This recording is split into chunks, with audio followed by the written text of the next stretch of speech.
बिस्मिल्लाहिर्रहमानिर्रहीम अस्सलाम वालेकुम रहमतुल्लाहि व बरकातुहू। प्यारे नाज़रीन, कैसे हैं आप सब लोग। उम्मीद करता हूँ कि अल्लाह पाक की रहमतों के ज़रिए से खैर वाफ़ियत से होंगे। आज आप सब दोस्तों के लिए काबुली पुलाव की रेसिपी लेके हाज़िर हूँ। काबुली पुलाव जो है ये हमारे अफ़गान भाइयों और पठान भाइयों की पसंदीदा डिश है। लेकिन अब ये पूरी दुनिया में फ़ेमस डिश है। ज़बरदस्त किस्म की होने के साथ-साथ इसमें मसाले बहुत कम डलते हैं।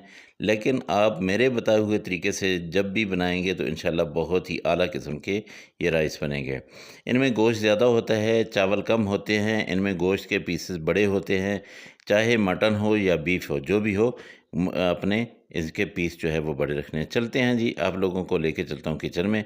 तो सबसे पहले हमने क्या करना है कि गोश्त जो है ये बड़े-बड़े पीसेस आपने लेने हैं। ये तकरीबन 1 पाव के बराबर ये 1 बोटी का वज़न है। इसमें देखें चर्बी भी है, इसमें हड्डियाँ भी हैं। हड्डियाँ जो है वो मैंने नली वाली हड्डी इसमें डाली हुई है।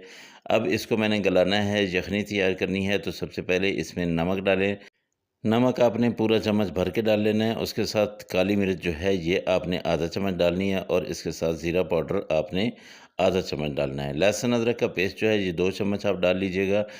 पानी आपने 2 कटोरे डालने हैं। 2 कटोरे जो है वो हमारे चावलों के लिए इनफ होंगे। चावल हमारे पास 500 ग्राम हैं जो मैंने भिगो के रखे हुए हैं, और गोश्त जो हमारा था ये तकरीबन 1 किलो के बराबर था। जब सीटी चलने लगे तब आपने टाइम नोट करना है। इसको तकरीबन आधा घंटा आपने टाइम देना है। आधे घंटे में गोश्त गल जाएगा। अगर आपके पास जो है मटन है तो मटन जो है वो थोड़ा टाइम लेता है। अब आधे घंटे के बाद जब आप खोलेंगे तो आपकी यखनी तैयार होगी और आपका जो बीफ है वो भी बिल्कुल रेडी होगा। अब आपने क्या करना है कि ये जो बोटियाँ हैं ये आपने अलग कर लेनी है और इसकी यखनी जो है उनको अलग कर लेना है। बोटियों को हमने जो है ऑयल में रोस्ट करना है, जबकि यखनी बाद में हम चावलों में डालेंगे। तो अब यहाँ पे हम ले लेते हैं एक अलग से बर्तन और इसमें डाल लेंगे आधा कप ऑयल, और एक प्याज जो है वो बड़ी साइज़ की थी उसको मैंने लंबा-लंबा काट लिया है। अब इसमें डाल देता हूँ। इसको मैंने ब्राउन करना है, लेकिन गोल्डन ब्राउन करना है, इसको डार्क ब्राउन जो है वो नहीं करना है।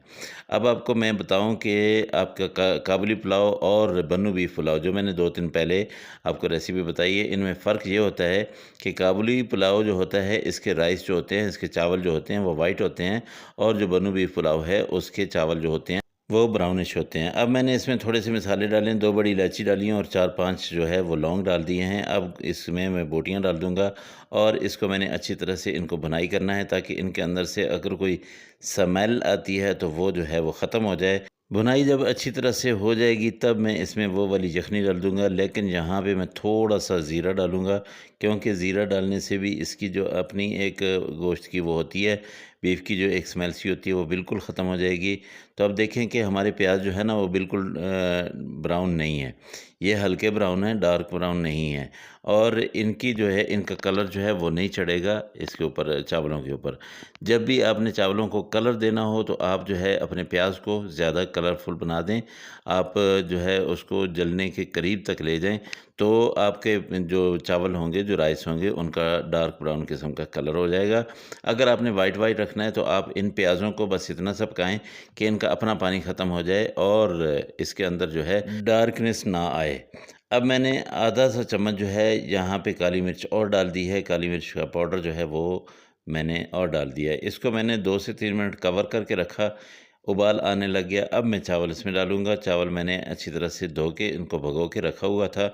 ये सेला चावल हैं और 500 ग्राम हैं। साथ-साथ मैं आपको मिकदार इसलिए बता रहा हूँ कि अगर आप ज़्यादा बंदों के लिए, ज़्यादा लोगों के लिए बना रहे हैं, तो आप मसालों की मिकदार जो है वो बढ़ा सकते हैं। इनको आपने अच्छी तरह से मिक्स करना है। उसके बाद 4 सब्ज़ मिर्चें जो हैं वो इसमें डाल देनी है और इसको ऊपर से बंद कर देना है।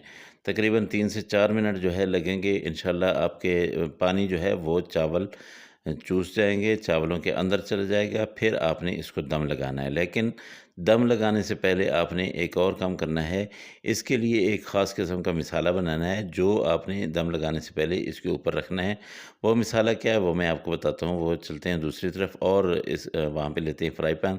फ्राई पैन में हम जो है थोड़ा-सा ऑयल डालेंगे, बिल्कुल ऐसा कि इसका बस पेंदा जो है वो तर हो जाए। इसमें हम गाजरें डाल देंगे, गाजर जो है 1 कप के बराबर जो है छोटा-छोटा मैंने काट लिया है, ये डाल देंगे। इसके अंदर हम बादाम डालेंगे, इसके अंदर हम काली किशमिश डालेंगे। ये सब चीज़ें जो है आपने इनको हल्का-हल्का फ्राई करना है। फ्राई करने के साथ-साथ आपने इसमें क्या डालना है कि 2 से 3 चम्मच जो है वो आप इसमें डालेंगे चीनी। चीनी जो है ये एक ख़ास किस्म की मिठास देती है जो कि इन चावलों की जान है। जो मेन इंग्रीडिएंट है वो ये चीनी है, क्योंकि पुलाव है, पुलाव के साथ जो है वो हल्की-सी चीनी होती है, तो इस वजह से बहुत ही मज़ेदार किस्म का नेक्स्ट लेवल तक जो है ये पहुँच जाता है पुलाव, जायके के हिसाब से। और ये जो गाजरें और इसके ऊपर किशमिश है, ये किशमिश और गाजरें जो हैं इसकी जो लुक है उसको चार चाँद लगा देते हैं। अब ये हम इसको दम लगाने लगे हैं, तो इस दम लगाने से पहले हम ये वाला मसाला जो हमने बनाया है ये इसके ऊपर डाल देते हैं। गाजरें भी डाल देते हैं, बादाम भी डाल देते हैं और इसके साथ-साथ जो है किशमिश जो है वो भी डाल देते हैं। इनको डाल के आपने इसको कर देना है कवर। कवर करने के बाद आपने 20 मिनट जो है इसको दम पे रखना है हल्की आँच पे। उसके बाद जब आप इसको खोलेंगे तो माशाअल्लाह अल्हम्दुलिल्लाह ज़बरदस्त किस्म के ये आप लोगों के लिए काबुली पुलाव जो है वो ये रेडी है। लेकिन आपने इसको खोलने से पहले क्या करना है कि ऊपर से गाजरें और किशमिश और बादाम जो है वो एक अलग से बर्तन में डाल लेने हैं या एक साइड पे कर लेने हैं। एक साइड से फिर आप इसको खोलना शुरू करेंगे। माशाल्लाह कितने ज़बरदस्त किस्म के जूसी और कितने ज़बरदस्त किस्म के लंबे-लंबे चावल जो है ये आप लोगों के लिए रेडी हैं। हर चावल जो है ये खिला-खिला और इतना जूसी कि दिल करता है कि अभी से मैं शुरू हो जाऊँ। लेकिन आप सब दोस्तों से एक रिक्वेस्ट है कि अगर आप लोगों को मेरी ये रेसिपी अच्छी लगी हो तो मेहरबानी करके मेरे चैनल को ज़रूर सब्सक्राइब कर लें। साथ में लगे बेल आइकन को ज़रूर दबा दें ताकि हर आने वाली वीडियो का नोटिफ़िकेशन जो है वो आप तक पहुँचता रहे। ईद की और भी ज़बरदस्त किस्म की रेसिपीज़ हासिल करने के लिए आपने जो है इसको सब्सक्राइब ज़रूर करना है, क्योंकि मेरी हर रेसिपी जो है वो ऑथेंटिक होती है। मेरे अल्लाह की रहमतें, मेरे अल्लाह की नेमतें आप सब लोगों के घरों में बारिश की तरह बरसती रहें। मेरे वो दोस्त जो परेशान हाल हैं, अल्लाह पाक उनकी परेशानी को दूर करे और जो दोस्त बीमार हैं, उनको अल्लाह पाक उनको शिफ़ाए कामिला अजल अता फ़रमाए। इंशाअल्लाह आप लोगों से अगली रेसिपी में फिर मुलाकात होगी। अल्लाह हाफ़िज़। अस्सलामु अलैकुम व रहमतुल्लाहि व बरकातुहू।